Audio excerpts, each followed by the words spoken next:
India siap serang Pakistan. Mengapa India ingin main api di Asia? Kalau India menyerang Pakistan, apakah China akan turun tangan? Atau justru diam saja? Di balik konflik ini, ada rencana jahat AS yang luar biasa licik, memecah belah China dan sekutunya, menyulut perang proksi, dan menguras kekuatan militer Sang Naga. Ini bukan cuma soal Pakistan dan India. Ini tentang kehancuran tatanan dunia dan ujian terbesar bagi reputasi China di mata negara-negara berkembang. Dan pertanyaannya, apakah Pakistan siap membalikkan semua skenario iblis AS ini? Atau malah jatuh ke dalam perang jebakan ala Ukraina-Rusia? Tonton sampai habis karena jawabannya bisa mengubah peta geopolitik dunia, guys.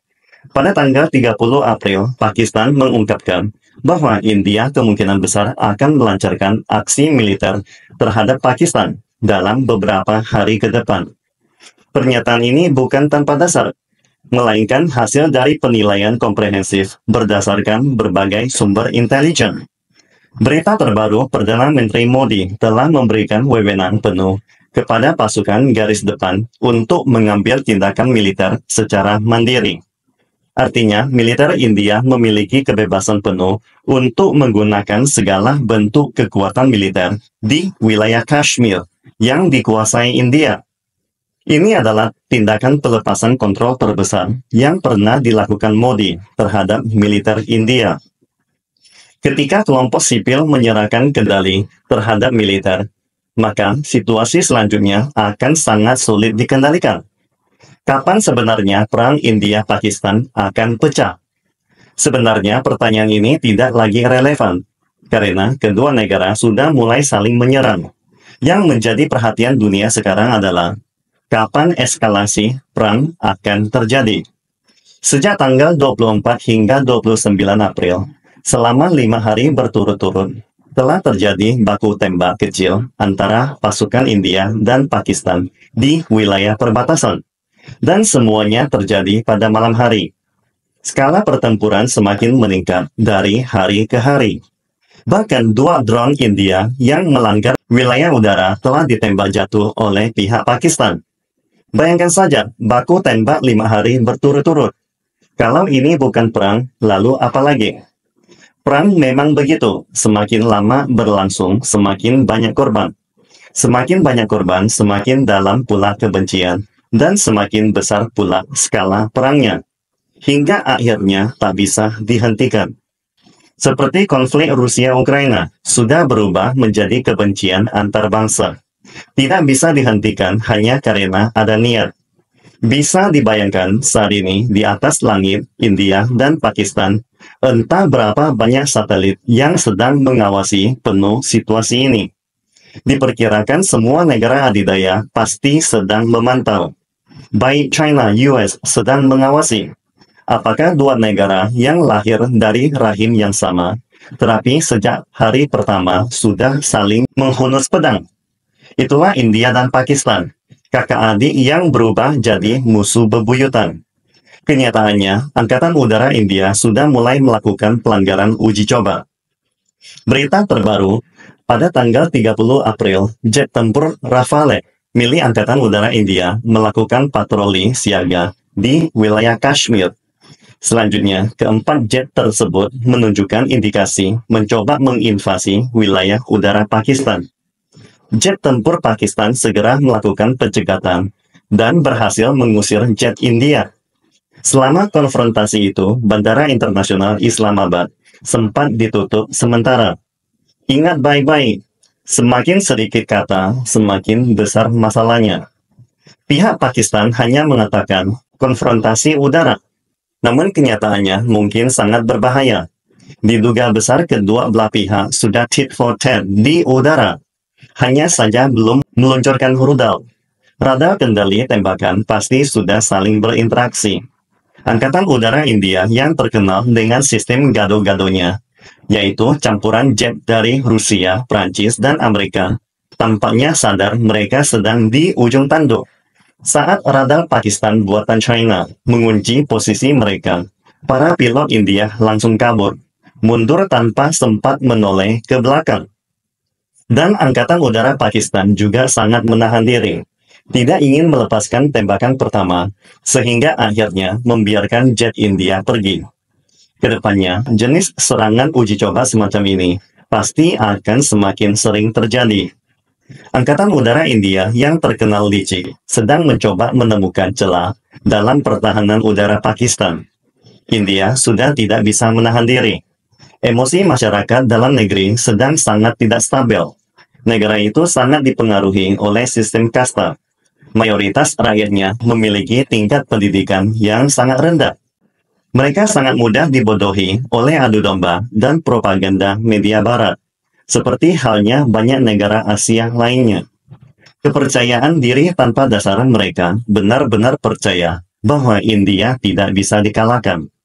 Yang paling penting, hampir seluruh rakyat India menganut agama dan punya keyakinan seperti itu. India memiliki sangat banyak jenis agama, namun Hindu adalah yang terbesar. Korban tewas dalam serangan teroris Kashmir sebagian besar adalah penganut Hindu. Artinya, pada dasarnya ini adalah perang agama. Saat ini, para pemuka Hindu sedang melakukan cuci otak massal di India, sambil mengobarkan semangat perang. Rakyat dari kasta rendah sangat mudah terhasut oleh para pemimpin agama mereka, dan pasti akan mendukung perang. Maka, semangat nasionalisme ekstrim rakyat India sangat mudah dibakar. Selama para pemuka Hindu bisa menghasut rakyat secara nasional, maka Modi tidak punya pilihan lain selain menyerah. Dan faktanya, Modi memang sudah menyerah. Hal lain yang juga perlu diperhatikan, muncul kabar bahwa India kemungkinan besar akan menjadi negara pertama yang berlutut mencium pantat menandatangani perjanjian perdagangan dengan AS. Sinyalnya sangat jelas. India siap menyerah dan menggunakan kompromi untuk mendapatkan bantuan militer besar-besaran dari Trump. Dan memang benar, AS kini tengah membantu India. Pesawat-pesawat angkut militer AS telah mengirim banyak sekali senjata ke India. Ini bukan lagi rahasia, media barat sudah mengakui dan melaporkan hal ini selama beberapa hari terakhir.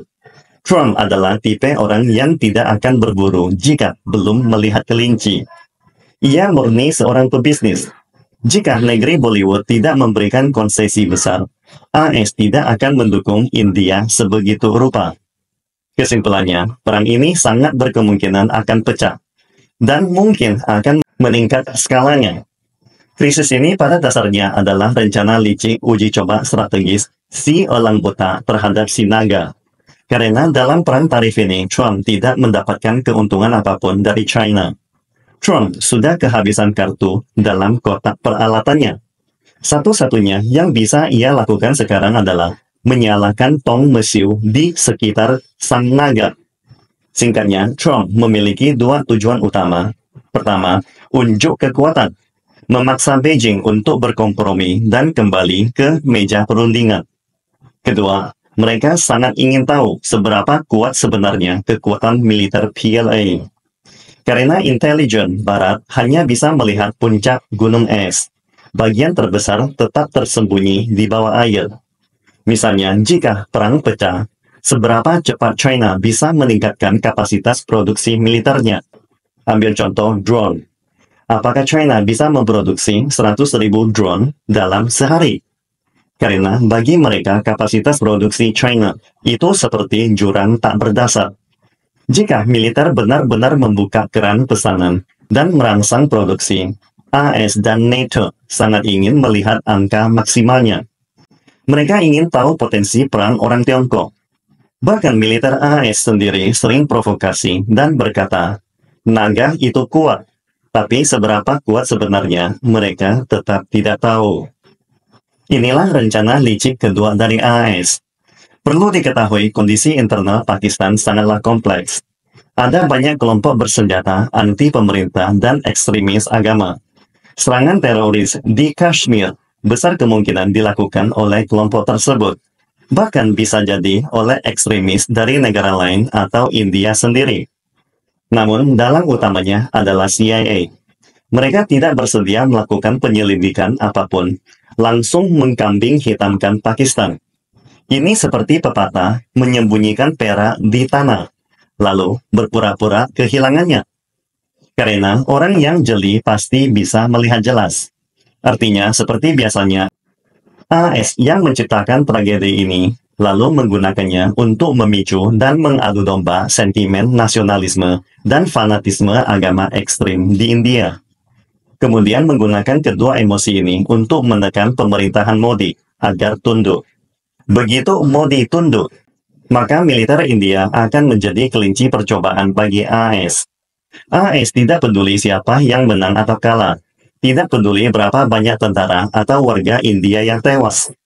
Yang mereka inginkan adalah menjual senjata mereka dan menguji batas kekuatan militer China. Dunia ingin melihat seberapa kuat pasukan yang dilatih oleh sistem militer PLA.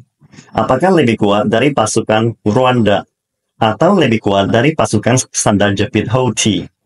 Hal-hal semacam ini tidak akan diketahui tanpa diuji langsung. Sekaligus mereka ingin mengukur batas strategi Beijing. Kalau perang ini benar-benar meletus, apakah China akan turun tangan? Dan bagaimana cara China akan turun tangan?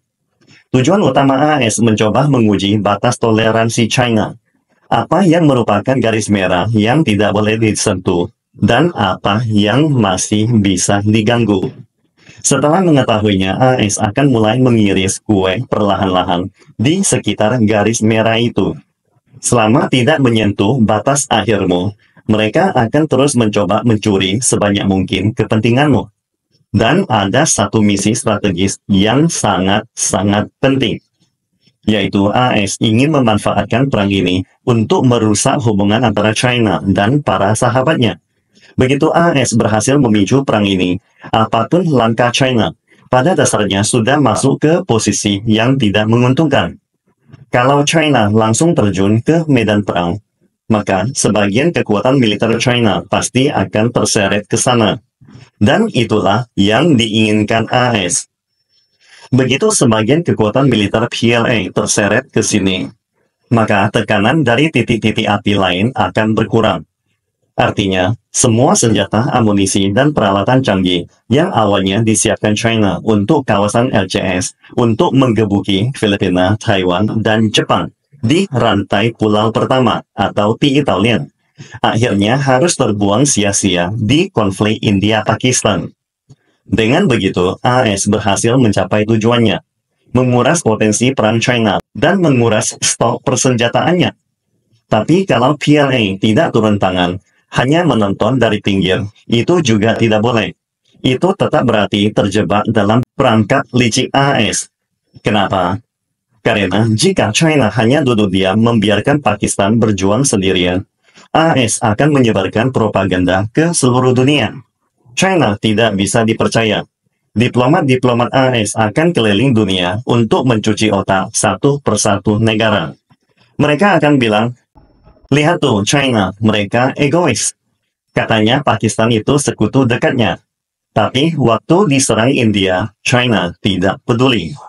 Mereka akan menebar fitnah, mengadu domba, dan memecah belah hubungan China dengan sekutunya. Bahkan semua calon sekutu China bisa dipecah belah satu persatu oleh AS. AS akan sengaja membuat banyak negara berkembang kecewa berat terhadap China. Dan negara-negara itu akan mulai ragu. Kalau Pakistan saja tidak ditolong, apakah kalau aku diserang AS nanti, apakah China akan bantu saya? Bayangkan jika sudah sampai tahap itu, seluruh jaringan pertemanan yang susah payah dibangun China akan dihancurkan oleh AS dengan mudahnya. Jadi, dari sudut pandang ini, sangatlah rumit bukan? Kontradiktif bukan? Inilah jurus jitu dan licik ala bandit barat, memecah belah dan menjajah. Selama mereka bisa memicu perang proksi atau membuat negara anjing penjilat mereka memulai perang, mereka tetap menang. Karena perang tidak terjadi di tanah mereka. Yang mati adalah rakyat negara lain. Yang hancur adalah negara lain, bukan keluarganya. Inilah strategi Inggris, Anglo-Saxon, berabad-abad lalu. Offshore balancing. Mereka sendiri tidak berperang, mereka hanya menghasut negara lain saling membantai. Sehingga kekuatan negara lain terkuras. Jadi, situasinya memang sangat sulit. Jangan tebak batas bawah moral Amerika. Mereka tidak punya batas bawah. Semua hal bisa mereka lakukan. Lalu, adakah cara untuk membalikan keadaan? Tentu saja ada. Kuncinya sekarang ada di tangan Pakistan.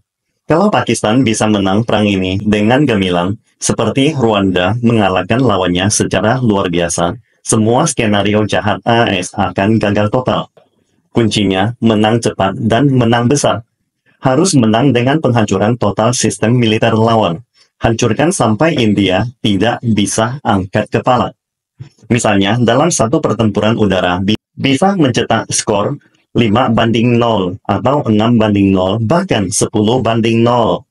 Kalau bisa mencetak kemenangan gemilang satu kali saja, semua rencana busuk AS akan hancur. Tampaknya, hanya kemenangan kilat yang bisa mengatasi segala masalah ini. Jangan sampai berubah jadi konflik lambat ala Rusia-Ukraina. Kalau jadi perang tarik ulur tanpa akhir, itulah jebakan AS yang paling dalam. Hanya dengan kemenangan telak menyerang dari dimensi yang lebih tinggi, semua krisis bisa diselesaikan. Contohnya dulu, saat pasukan PLA menggebuki dan membuat India hampir mau memindahkan ibu kotanya. Perang waktu itu bikin seluruh dunia tercengang. Kalau sekarang Pakistan bisa meniru kemenangan PLA dulu, meski hanya setengahnya saja, itu sudah cukup untuk keluar dari krisis saat ini. Jadi, lebih baik pukul satu kali keras daripada harus menahan 100 pukulan kemudian. Kalau Pakistan bisa menang seperti Rwanda, maka ia akan punya tempat di meja kekuasaan global. Perang ini bukan cuma soal wilayah. Ini ujian loyalitas, reputasi, dan masa depan dominasi China di dunia. Tulis pendapat kalian di kolom komentar ya. Dan jangan lupa like, follow, dan share video ini. Kalau kalian ingin dunia tahu betapa bahayanya permainan kotor AS.